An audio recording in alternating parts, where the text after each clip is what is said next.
Yes, it's true. Spring has sprung, but we are not seeing a spring in the Southern California housing market. The numbers aren't doing what they're supposed to do this time of year. We're going to run through the single family and multifamily numbers. We're going to run through median home price madness. There's a few places where values are going backwards. We're going to show you just how much values have increased over the past 5 years. And stick around to the end because there is a new record in the California housing market that it's not going to be proud of. It's time for the Southern California Housing Market Report. All right, let's run through this data very quickly because there's more important stuff I want to show you, although this is important for the Southern California Housing Market Report.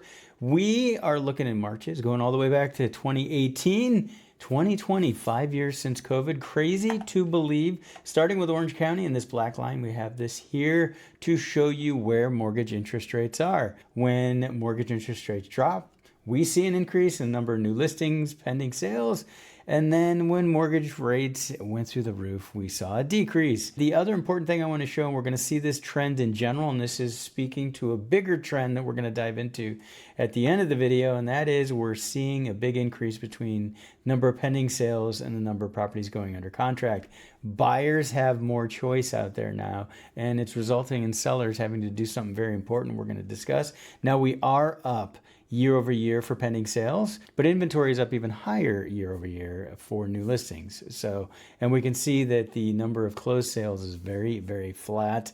It's been flat since 2023. And what's this big dip back here? Well, you can see the number of properties that were listed just dropped off completely in March of 2020 because of all the craziness. Moving into Los Angeles, another market where we're seeing that gap. Year over year, big increase in new listings, and year over year, a tiny increase in pending sales.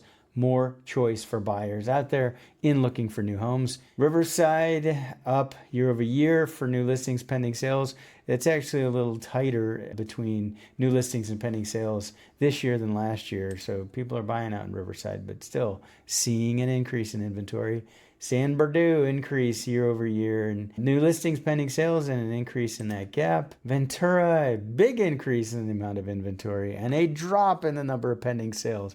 Ventura, you're always doing your own thing. That's a big gap between new listings and pending sales. We haven't seen a gap that big, even in more normal years before COVID. San Diego, similar tale. Increase year over year in new listings and pending sales, but that gap is widening. We see a drop in the number of actually closed sales.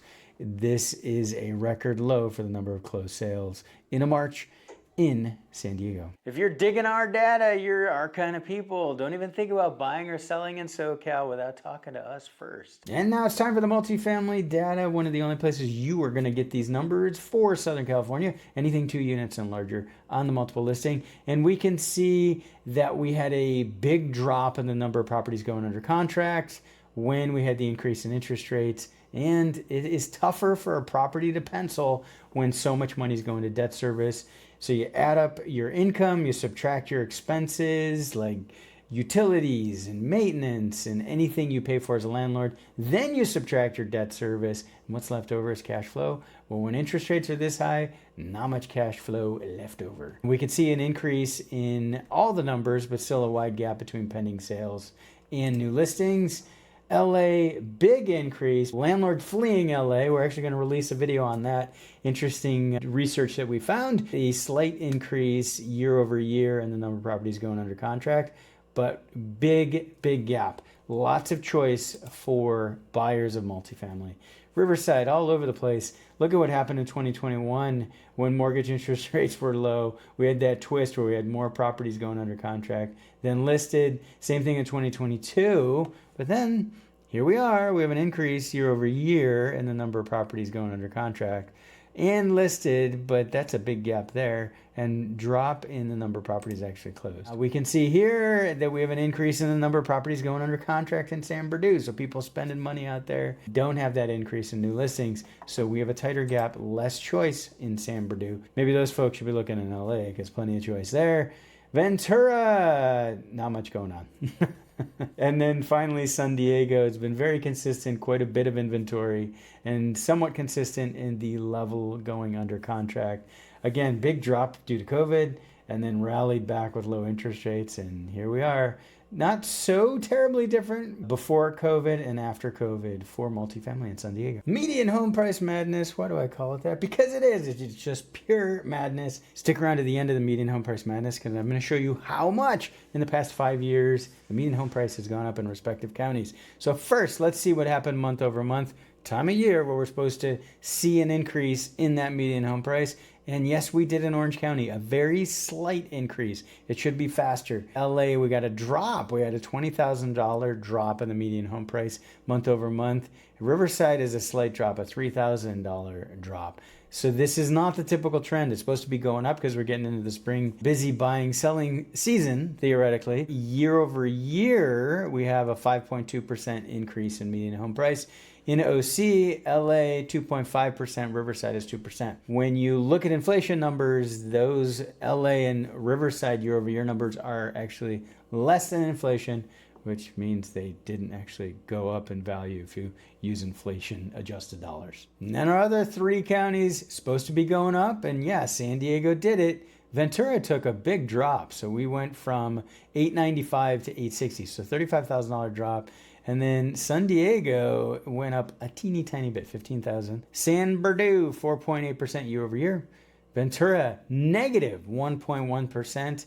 So if you factor in inflation, that's an even bigger loss. And then San Diego's 2.8% year over year. And how much have we seen that median home price go up in the past 5 years? Check this out. How much has the median home price increased from March of 2020 to March of 2025? Orange County for single family condo townhome, all those numbers together, 61% increase.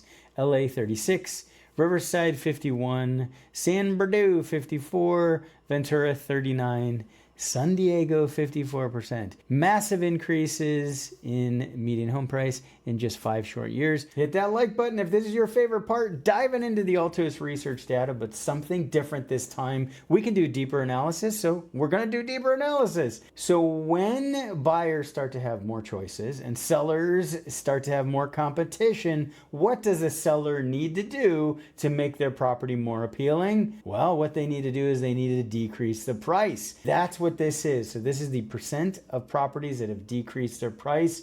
And we're looking at all of California. This dot right here shows the end of March that 29% of the properties on the market, a third of these properties have dropped their prices. Now, this isn't a record high as compared to other times in the year. So you can see the holidays, November, it was higher. And then we can see that in 2022, when mortgage interest rates went through the roof, almost half of properties had dropped their price. But these dots here represent year over year. And you can very quickly see that these dots are all lower. So fewer properties are decreasing their price in years past in the spring buying selling season. You have to go back a decade or more to find a March where you had a similar number of properties that had to cut their price. So we are talking 2015 is the last time that around a third of properties had to cut their price. In fact, even back then it was a little bit lower. This is not the time of year where we're supposed to have this many price cuts. So let's stay tuned to see what happens the rest of the spring season, especially when you factor in some of the uncertainty that we have already in the first week of April. Running through the county data, you subscribe to these, right? Because you're missing out if you're not, and you get our free weekly email newsletter when you sign up for these. What we're going to look at here is the Market Action Index. I'm going to take a quick run through these for the counties.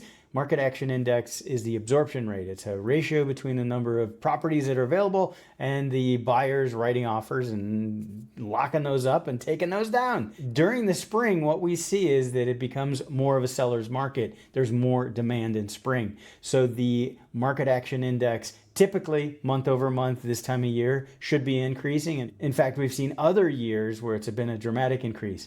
Not in Orange County. Month over month, we are down. Our Market Action Index is supposed to be becoming more of a seller's market. It's moving the other way. Now, don't get me wrong, still a strong seller's market, but moving the wrong direction this time of year. LA, same story. We're seeing that it is month over month going backwards in the time where it's supposed to be going forward. Slight seller's advantage in Los Angeles County. Riverside is flat. Month over month should be increasing closer to a buyer's market. When it gets to 30 or below on the market action index for Altos, it becomes a buyer's market. San Bernardino, slight increase, not a huge increase into the seller's market, so slight seller's advantage there. Ventura, despite what we saw in their numbers with the drop, and I expect to start to see that reflected here in the market action index, it's actually showing a strong seller's market. We have to continue to see what happens in Ventura. San Diego, this number has been at 100 before. You've been watching my channel, you've seen it, where the market action index was literally 100. 100% a seller's market. We're not even at halfway to a seller's market. Still a strong seller's market, but not as strong as it should be this time of year for a spring buying selling season. Price cuts, not as strong of a seller's market. Good timing for buyers. What are you seeing out there? Let me know in the comments below. Thanks for tuning in. This has been Christian Walsh, real estate agent with Wire Associates, and we can't wait to help you.